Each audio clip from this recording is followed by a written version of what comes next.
we're going to talk to Adam Kinzinger, who is I said to him, as I was texting him to invite him, that I could not think of anybody other than him who was as well positioned to discuss the incredible range of things that Lawfare covers, both Trump trial stuff, cybersecurity, flying airplanes, drone strikes, Ukraine.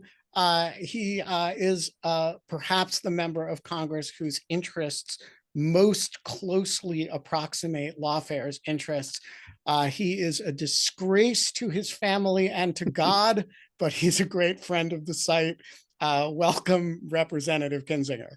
Thanks. It's good to be with you. It's good to be the disgraced and best guest possible for you guys to open this up. So and you bet you for those who don't quite get the introduction, can you explain? Yeah, because they're disgrace, they're like, that doesn't sound like a nice introduction. Ben's a jerk. Yeah. So look, it's what was this back right after I voted for impeachment? I went and visited my parents. So they lived about an hour south of me, and I'd go, once or probably once a month, really, just for a day or so. And it happened to be the day I went down there, a certified letter, like anybody even sends those anymore, but it shows up at my house.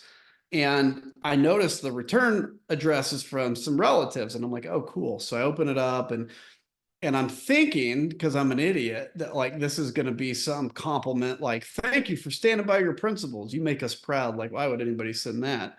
And it just opened up with like, oh my, what a disgrace you are to us and to God. You have joined the devil's army. And I mean, it went on, and just including what I just, somebody reread that whole letter for me recently. I hadn't seen it in a while. And one of the things was like, don't you know that Donald Trump just gave the whole plan of salvation on television? And I'm like, wait, is this the same Donald Trump that said he's never had to ask God for forgiveness? Like, that kind of seems to violate the plan of salvation. So that's what it is. Yeah. So I'm a disgraced, whatever, and that's fine. Well, you're always welcome at Lawfare. Thank you. where we're all disgraces to our families and God. So get us started here. When you think about the last year and the coming year, the number of stories, the number of issues that have major national security valences is actually amazing. And how do you prioritize them? And to what extent do you distinguish in your mind between the foreign policy side of things and the domestic policy side of things?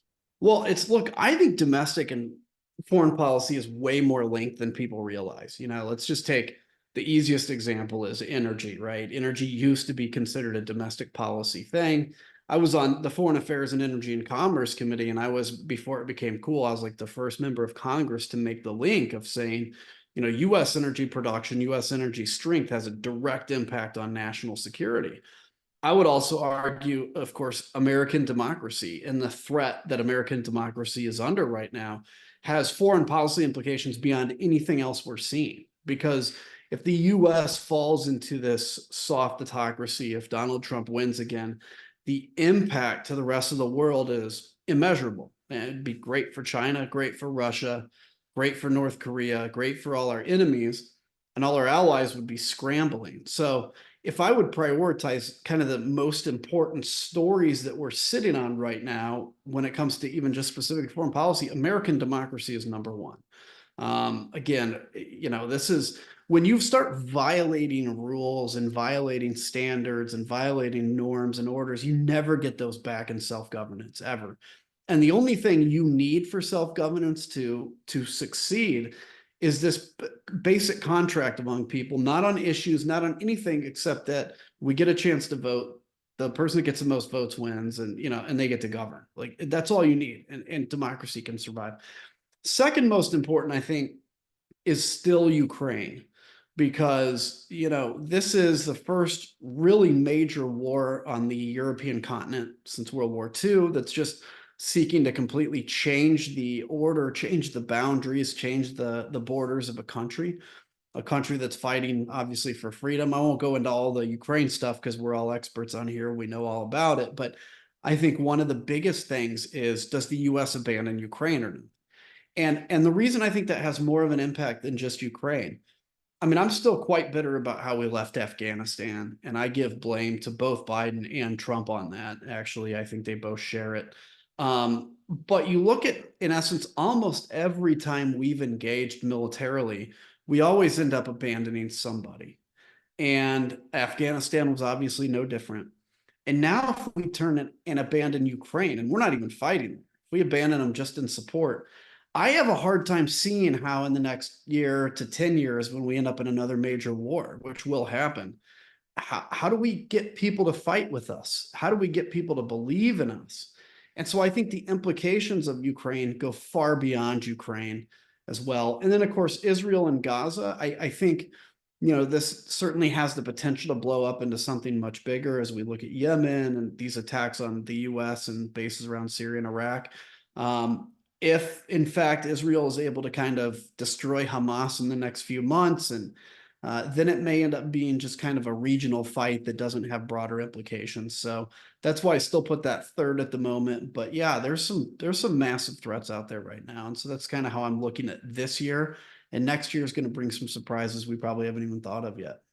Yeah, so I want to talk about the interaction between these two, because 5 years ago, if you had said the number one national security story is domestic democracy, that would be an extraordinary statement. There were a few people making that argument, including me in 2016. But the idea that you would look around the world at the threats that we face and say, number one is our own domestic politics. That's a remarkable statement, and I want you to justify it, because I think a lot of people listening will say, oh, that sounds like Trump derangement syndrome, or that sounds like, something a little bit panicky, to group this with, higher than Xi Jinping invading Taiwan, right? Mm-hmm. So to the skeptic who says, okay, yeah, our politics are ugly, but come on, there's Al Qaeda out there, make the case. Why should we be more worried about our domestic politics than about AQAP? Yeah, I think it's a great question, because let's think about this. And let's hope this is a God forbid example that will never happen, but let's say Ukraine succumbs totally to Russia and Russia occupies all of Ukraine. There's no resistance. It's over, right? Ukraine is effectively part of Russia now. Well, at least still we know in present day how this would happen. If that happened tonight, we know that the US is still present as a kind of calming backstop to broader implications. Now, that would be devastating, and I'm not downplaying that. But when it comes to, okay, now is NATO at threat? Is our other allies at threat? Well, we know that the US backstop to defend NATO will still be present, and that if Russia should so choose, which they most likely wouldn't, but if they would choose to provoke NATO, it would be the end of Russia as we know it.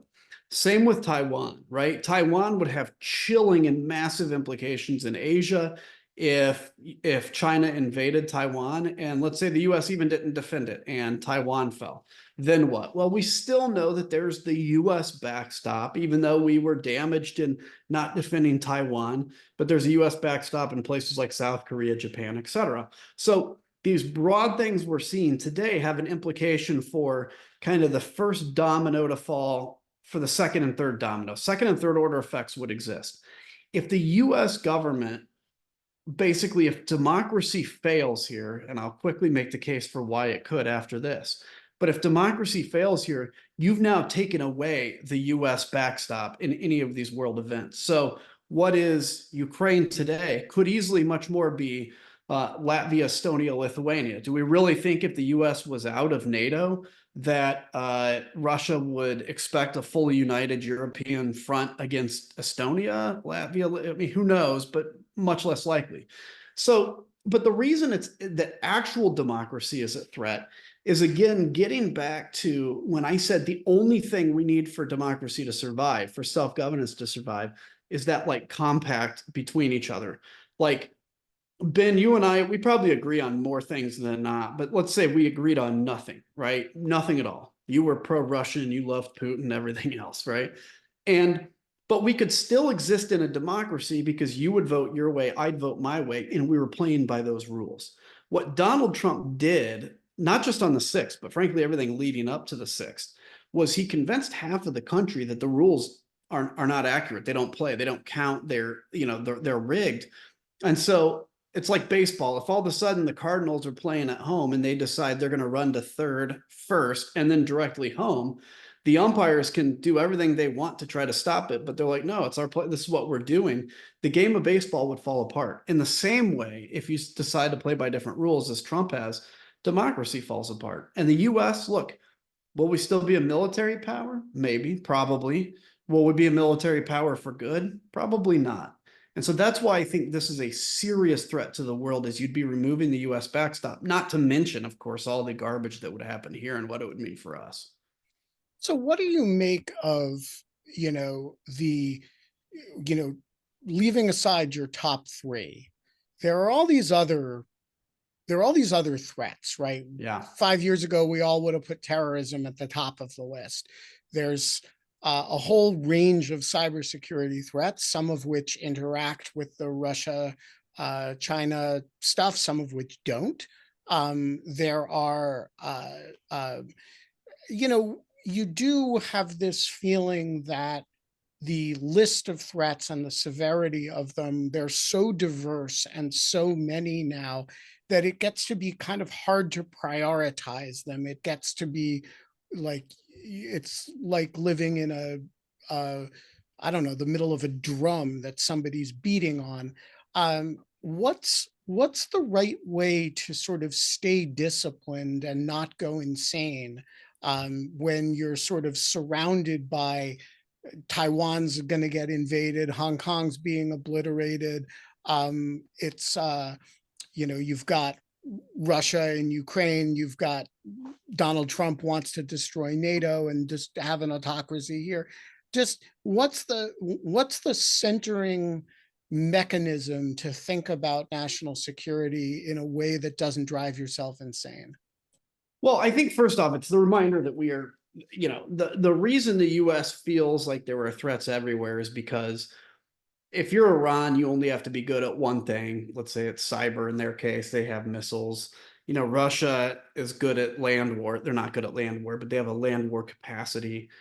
China has their ships. Iran has, a nuclear program, and they have their fast ships. So there's like little areas that are always kind of needling and exposing weaknesses in the United States. And so our problem is we have to be able to defend against all of that, right? Now, all of a sudden, space is a frontier. So we have to build a space force. Now, all of a sudden, Guyana is at threat because of an oil region. And so we have to be ready to react for that. So how do you think of it as the best thing we can do here? And I think we actually do a pretty good job of it, although, certainly government could be more nimble, is we have to be able to defend ourselves. And I think we can do that really well. Even on the cyber side of things, yes, something can get through, I'm sure, but we have good offensive and defensive cyber capability. We have good intelligence on cyber. And then we have to maintain a capacity to react. And so from our safety perspective, the ability to defend yourself is important. The ability to be able to react is important. Now, if Taiwan, South Korea, Russia, Iran, everything kicked off all at once, would we be overwhelmed? Yeah, to an extent we would. We still have a very intense military capacity, but the likelihood of something like that happening is pretty low. The thing where I think we should get stronger at, and this is what I try to encourage thinkers all the time to think about, is there's these interests. I can use the Air Force because I'm intimately familiar with it as an example. The whole time in Iraq and Afghanistan, we were burning the life out of like F-16s to do CAS, to do close air support. So an F-16 would go up, fly about a 6-hour mission, maybe drop a bomb, maybe do a show of force, and it would go home. And we burned our F-16s. In fact, their lives are probably going to be 2 decades shorter because of the amount we were flying them. We were also spending whatever it was, $20,000 an hour to fly an F-16. Whereas there were things like the AT-6, which is a light attack fighter. that runs about $5,000 an hour. You can burn the life out of those all you want. And in an area where there's no surface to air missile capability, these are actually better at close air support. But the Air Force doesn't want to do it because if you start buying things like light attack fighters, you have to buy less F-35s and F-22s, and that's their pet project. So now we have F-35s having to go into an area without a ground threat and do CAS, which just wastes American money.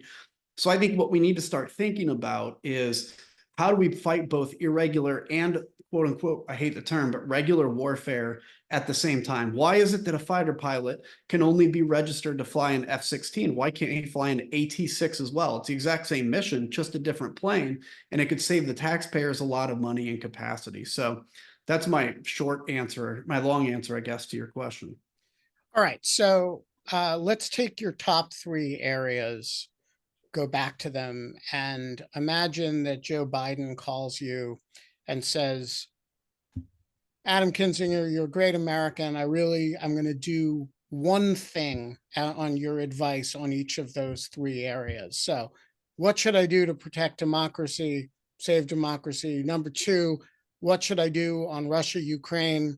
And number 3, what should I do on Israel, Gaza? You get one thing for each one. What are they? Well, I think it's really easy. For democracy, it's win.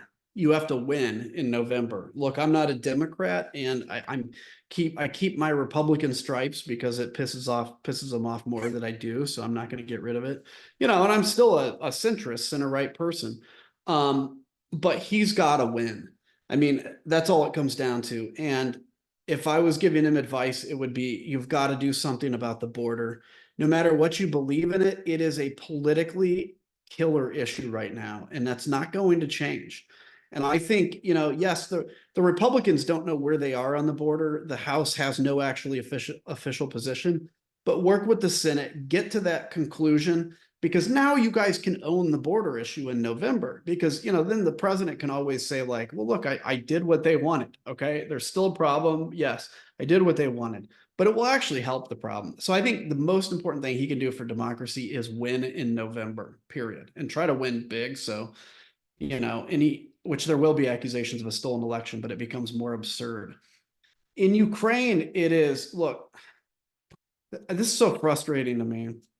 The US, when I was in Congress, like, we would be lobbied by 2 different sides here. Of one is the Army that would say, we have way too many Abrams tanks. And they would show us thousands of them, like basically parked in a stockyard, because on the other end, we're getting lobbied by, I think it's General Dynamics that makes them, that's saying, look, we have all these tank parts. They do the little thing where the, one piece of the tank is made in every state, and we can't shut down these factories. So Congress always ended up plussing up the number of tanks that the Army was required to buy. So we have, like, I don't know, 5,000-10,000 tanks, whatever the number is today. And we've given Ukraine 20, 30. Really? Like, we literally have tanks that are going to be rotating out of stock and probably destroyed because they're too old. So give Ukraine the tanks, give them the ATACMS that they need, allow them to open up a significant front in Crimea. They've already pushed back the Black Sea Fleet. So, obviously I'd tell him, give Ukraine the next aid package, but you asked what I would tell him, not what I would tell Congress.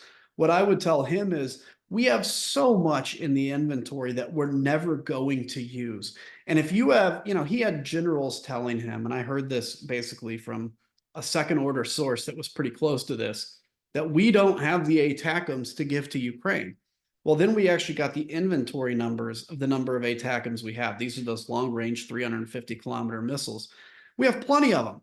We have plenty of them. Now, if we get into World War III, we probably will need more, but that's why you spark up the industrial base, right, to get that going. So give them everything they need, because they won't lose as long as they have everything they need. And the only thing Ukraine has to do really is not lose. Although we'd love to see them take all their land back.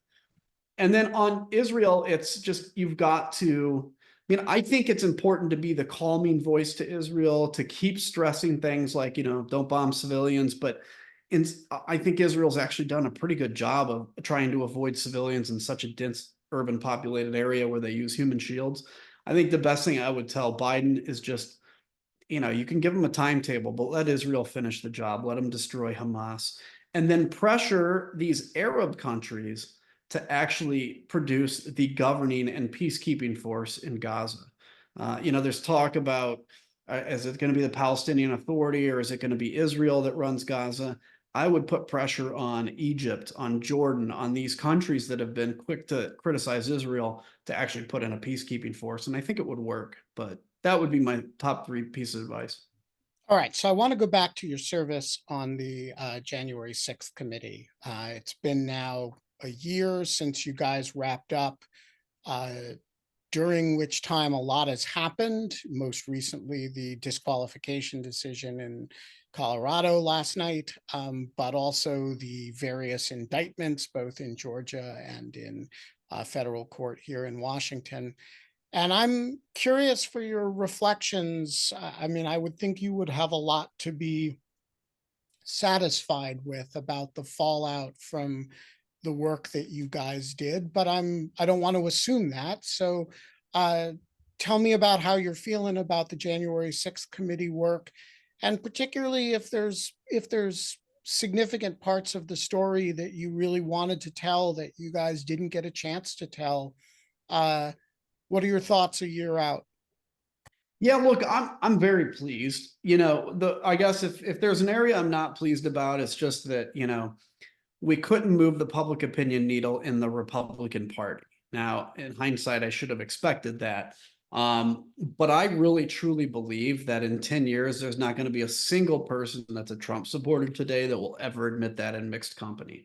Because I think right now there's such an emotional attachment and there's this anger that exists, and so people are rallying around their guy. And even if he's lying and he's insane, it doesn't matter because these weakling sheep have to seek safety in numbers. And that's what MAGA is, to be clear. It is a movement of weak victims in their own mind. They're victims of everything. They're weak, they're followers, they're sheep, and they have to follow this guy that's a completely broken, sick, lying man. Well, he's eventually going to pass away or go away, whichever it is. And this movement of weaklings is going to be left trying to find a purpose, and then they're going to go back to a different group and be embarrassed. So that would be my only regret, is that we couldn't shift the needle, but it may not have been possible. I mean, I think Jesus could have come in and testified and it wouldn't have changed any minds. Now, on the investigations, I know for a fact that none of this would be happening without the work of the January 6th committee. When we started that first hearing where we really kind of launched into what we had, we saw the fever pitch at the DOJ change substantially. And the focus, and I've heard you talk about this on places like the Bulwark, the focus went from, we're going to put these little people away who broke the law and deserve it. And now, oh crap, there is enough evidence to go after the big fish here. And I think there is no doubt that Donald Trump is guilty of what we said he's guilty of, what he's guilty of, and what Jack Smith has said he's guilty of. I think there's no doubt. I mean, for 187 minutes, he proactively, for the first time in his life, resisted public pressure to act. And he only did anything when he saw finally that the, law enforcement had turned the tide of this fight. What the areas I wish we could have pushed harder. Look, one of our most valuable players, besides Kevin McCarthy, who's such a complete ass clown, for his pulling the members off. Like it's Rich. He pulls the members off because Donald Trump tells him to. And then not that long ago, Donald Trump attacked him for pulling his members off the committee. I'm like, and we said he would go serve Donald Trump. It's just incredible. But, one of our best was Mark Meadows, because he gave us, because he initially lied to us through his attorney and said that there's nothing on his personal phone, that X, Y, and Z. His attorney sent that to us in writing. Boy, if there is anything, we'll give it to you. Well, then he found out there was this, there were all these kind of private phone text messages with some of the people around January 6th. So they sent that to us. Meadows quit cooperating after that. But those few texts we got really opened up the roadmap of our entire investigation. So I wish we could have gotten more from him and more from Dan Scavino, who's the Trump whisperer on the internet. This is the guy that, he's basically the intermediary between Trump and the far right on the internet. The good thing is Jack Smith has more tools than we did. And I think he'll get to the answers on Scavino. And it appears, that Meadows is actually cooperating. So I think the information we had would have held up in court, but now Jack Smith, I think, is going to have an ironclad case. Yeah, so I want to ask you about the relationship. You're in an unusual position here. You're though not a prosecutor or a lawyer, you are intimately familiar with the evidence in the January 6th case, or at least in the precursor to it, which was the investigation you guys did. You're also a politician, and a Republican politician who has a lot of sophistication about the Republican voter and the center of gravity of Republican public opinion. There's been some interesting data recently that suggests that a fair number of Republicans would have second thoughts about supporting Trump in the event of a conviction. I'm curious, and we've also had this little delay as a result of the presidential immunity litigation in the January 6th case. So assuming this goes to trial, maybe not in March, but in April, May, or June, what do you think the prospects are for it to have a significant effect on Republican opinion? Or is this just all baked in at this point, and we are looking at what we're looking at, and the fundamentals will not change irrespective of the criminal process? So on the center of gravity piece, I don't think the fundamentals will change much because I don't think issues matter. I don't think anything matters to the vast majority of like hardcore Republican voters. It is literally a matter of a tattoo of your tribal affiliation. That's it. You're boy, I'm not a liberal. I can't be a liberal. I've got to fight, civil war, whatever it is, right? And but I think there's enough Republicans that are still not fully sold out on Trump. I mean, look at, you take all the other candidates besides Trump, it's still a healthy amount of the Republican Party, enough so that if you take that amount, or the folks that responded to the survey and said they wouldn't vote for Trump if he was convicted, well, let's assume that 90% of them still vote for Trump because it's Trump and Biden. So they hold their nose like they did in 2016 and they vote for Trump. But if 10% of those numbers swing, well, that's important. And that's enough to change an election outcome. And this is my message to the Democrats, by the way. I made the statement the other day, and I'm not asking for the Biden folks to call me, but like I've been out there saying, I'm going to support Joe Biden over Donald Trump. I have yet to hear from the Biden campaign. And I've talked to other Republicans saying that they're really lazy or doing something. They're not understanding it. And so to the pro-democracy crowd, if we have people that are former Republicans or Republicans that have seen the light coming in and saying, okay, I'm on the team now, unless they're doing it for grifting reasons or whatever else, we have to accept them because we have to be able to put together this disparate group for an uncomfortable alliance to defend democracy. So do I think the cases are going to have an earth-shattering impact? No, but I certainly don't see how Donald Trump gets convicted in court, particularly with all this information being made public, and he still win. I mean, unless Biden just completely loses it, I think for sure. And that's why I think you're going to see at least Nikki Haley and maybe Haley and Christie stay in the race to see if this does go to court in March and see if they can be there for the inevitable, downfall of Trump potentially. Because that's what would make a big difference is if there's still an open primary. Then you give Republicans the chance to go away from Trump to another Republican. I think the defections would be much bigger. I would be remiss if I didn't ask you before we run out of time about China. A couple of years ago, we all would have said, oh, biggest foreign threat to the United States, biggest only adversary near peer power is China. We've just had a half an hour conversation. It's barely been mentioned. What are the strong center of American politics from center right to center left that recognizes these issues as matters of concern? What should be the unified field what should we all aim for with respect to China over the next year or so? Yeah, look, and I think it's important because I think China still is from an actual like straight foreign policy, so not including US democracy, it still is our top foreign policy challenge. I mean, Russia in the intermediate, they're like our 10-meter target because that has a direct impact soon this year on the post-world order, but China's in the background as a persistent threat. So for us, I think of it this way. Obviously, we have to harden our cybersecurity. I hate TikTok. I'll be clear because I think I really do believe there's a menacing thing behind TikTok. But regardless, the Chinese information war, I think, is having an effect. We have to protect our. I was the only Republican, which surprised me, that voted for the CHIPS Act, despite that Republicans wrote about half of it but they just didn't want to give Biden the win. So we have to continue to defend our supply lines and our supply chains.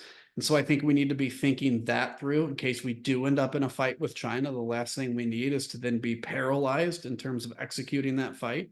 Because China, I guarantee you, they know every part of our supply chain that we're vulnerable. And so we need to near or onshore some of that capacity. And then I think continuing to build our military to the point where it's not that we necessarily have to have a military that can defeat China in 48 hours, but we have to have a military that will defeat China ultimately, which I think we have right now. And that then changes China's calculus. We're going to have to learn to live with them in the world, but we don't have to learn to live with their expansionism. And the other big thing is that we need to watch this year, next year, and even the following year is their economy. We keep hearing, they were supposed to have surpassed us by now, but their economy is slowing down. They have huge demographic issues. President Xi has disappeared, as well as, some of his leaders. Something's going on there. And, you've got to keep feeding the masses to survive. And it appears that maybe they're losing the capacity to be able to feed the masses. That may make them dangerous. It also may make them much more weaker. One last question, then I'll let you go. All of this that we've been talking about has one big unifying theme, which is the preservation of democracy and the protection of democracies domestically and abroad. Is there a unifying policy toward that end, or is that just an objective that you organize 100 different policies around? I think it's just an objective, but I'll say this. So 2024 is going to suck terribly. Okay. I'm not going to lie. I'm not going to tell you otherwise. It's going to be the worst election we've ever had, probably, at least in our memory. What a ray of sunshine you are. Yes, exactly. But I believe, and I know it feels like it's forever away, but it goes by fast in political years. I believe 2028 is actually going to be pretty amazing. Now, here's why. All new generations, right?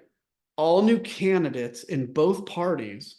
And I think, the potential for a third party movement would actually maybe have legs by 28. Right now, it would just be a spoiler. One of the things I'm excited about pushing is this idea of let's all ram dump. It's a pilot term. Let's ram dump all our preconceived notions of what a conservative and a liberal is.